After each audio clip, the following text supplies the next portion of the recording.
ሰው በተፈጥሮ ኸይር የዋለለትን ሰው ወዳጁ አድርጎ መያዙ አይቀርም። ጠይብ ውለታ ቢስ የሆኑ ሰዎች ይኖራሉ። አላህ ይጠብቀን። የሰው ፈድልን የሰው ትሩፋትን ቫልዩ የማያደርጉ ሰዎች አሉ። አዋሉ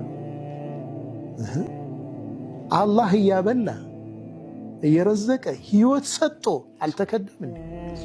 ተካደኩ። አላህ የኔና የአደም ልጅ ነገር ይገርመኛል እኮ ይላል። በአፈር ተገኝቷል። የኔና የአደም ልጅ ነገር ይገርማል። የኛ ነብእ እኮ ብሏል። ዜናችን የሚደንቅ ነው አለ። አርዙቁ ወዩሕመዱ ገይሪ እኮ ብሏል። እኔ ረዝቃለሁ የሚመሰገነው ሌላ ነው ብሏል እኮ።